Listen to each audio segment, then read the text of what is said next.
బంధు వీరికి విందు 2936 ఎకరాల్లో 3069 మందికి నకిలీ పట్టాలు ఇచ్చిరట. 2936 ఎకరాల్లో 3069 మందికి నకిలీ పట్టాలు ఇచ్చిరట. ధరణి పోర్టల్లోకి అక్రమంగా ఎంట్రీ అయ్యిరట. రైతు బంధు నిధుల స్వాహ. నల్గొండ జిల్లా తిరుమలగిరి మండలంలో తాజా సర్వేలో వెలుగులోకి వచ్చిందట. నల్గొండ జిల్లా తిరుమలగిరి మండలం అట. ఎక్కడిది? నాగార్జున సాగర్లో. నిన్నేదో నాగార్జున సాగర్లో ఉన్న భూములకు సంబంధించి కూడా ఒక రివ్యూ జరిగినట్టుంది. పొంగులేటి, జానారెడ్డి, ఆయన కొడుకు వీళ్ళంతా కలిసి కూర్చున్నట్టున్నారు. సాగర్లో తిరుమలగిరి అనే ఒక మండలంలో దాదాపు 2936 ఎకరాల్లో 3069 మందికి నకిలీ పట్టాలు ఇచ్చిరట. సేమ్ సిరిసిల్లలో కూడా అదే జరిగింది కదా. అక్కడ ఉన్న కలెక్టర్కు చాలామంది స్వచ్ఛందంగా వచ్చి వాళ్ళ నకిలీ పట్టాలన్నింటినీ సబ్మిట్ చేశారు. అంటే భూమి ఉండదు ఫిజికల్గా, భూమి లేకపోయినా భూమి ఉన్నట్టుగా పత్రాలు ఇచ్చి దానిని రైతు బంధు పొందుతున్నారు. అంటే కేవలం రైతు బంధు కోసం ధరణిలోకి ఎంట్రీ అయి నకిలీ పట్టాలు పొందిరనమాట. కానీ ఫిజికల్గా భూమి ఉండదు, ఫిజికల్గా ఎక్కడా భూమి ఉండదు.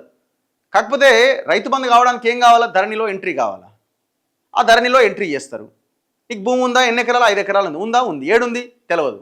కానీ భూమి ఉన్నట్టుగా ధరణిలో ఉంటుంది. కానీ నీకు రైతు బంధు పడుతుంది. సో ఇట్లా మరి రాష్ట్రం అంతా సర్వే చేస్తే ఎంత బయటకు వస్తుంది? నల్గొండ జిల్లా తిరుమలగిరి సాగర్ మండలంలో నకిలీ పాస్ పుస్తకాల దందా వెలుగులోకి వచ్చింది. ప్రభుత్వం నుంచో వారసత్వంగానో కొనుగోలు ద్వారానో భూములు పొందకపోయినా 3069 మంది యజమానులుగా మారిపోయారు. ఏకంగా 2936 ఎకరాలకు యాజమాన్య హక్కులు పొందగా 2019లో వారికి పాస్ పుస్తకాలు జారీ అయినాయని రెవెన్యూ వర్గాలనే విస్మయానికి గురి చేస్తోంది.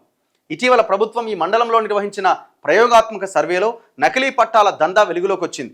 తిరుమలగిరి మండలం చింతపాలెం, నెల్లికల్, తిమ్మాయిపాలెం తదితర గ్రామాలకు సరిహద్దుగా 1000 ఎకరాల అటవీ భూములు, ప్రభుత్వ భూములు ఉన్నాయి.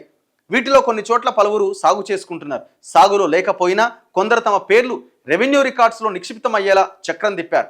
రెవెన్యూ మాతృ రికార్డ్ 1Bలో వారి పేర్లు లేకున్నా LRUPని ఆసరాగా చేసుకుని అక్రమంగా ఎంట్రీ అయిపోయారట ధరణిలో. ఇదంతా ధరణి వచ్చిన తర్వాత జరిగింది. చూడండి ఎంత భయం. ఇప్పుడు మీరు చూడండి, 3000 ఎకరాలంటే 3000 ఎకరాలు ఇంటూ 5000 అంటే ఎంత? దాదాపుగా 3000 అంటే దాదాపు 1,50,000 రూపాయలు ఎవ్రీ టైం పొందుతున్నారనమాట. అంతేనా? 3000 ఇంటూ ఎవ్రీ మంత్ 5,000 రూపాయలు అవుతున్నది. 15 లక్షల రూపాయల 15 లక్షల రూపాయలు. ఇట్లా 2 టైమ్స్ అంటే దాదాపు 4. ఇప్పుడు ఈ 5-10 చూస్తే ఎంత? 10 ఏళ్లలో చూస్తే ఎంత? దాదాపు కొన్ని కోట్ల రూపాయలు అక్రమంగా వాళ్ళ అకౌంట్లోకి వెళ్ళిపోయినాయి. వారికి 2017కు ముందు అసలు భూములే లేవు. దస్త్రాల్లో ఎక్కడా కూడా వారికి సమాచారం కూడా లేదు. కానీ భూ దస్త్రాల ప్రక్షాళన కార్యక్రమాన్ని ఆసరాగా చేసుకుని కొందరు రెవెన్యూ అధికారుల సహకారంతో ఏకంగా భూ యజమానులుగా మారారు. ధరణి పోర్టల్లో కూడా పేరు నమోదు కావడంతో పట్టా పాస్ పుస్తకాలు పొంది రైతుల రూపం ఎత్తారు. 2019 నుంచి ప్రభుత్వ సహాయాన్ని కోట్ల రూపాయల్లో కాజేశారు.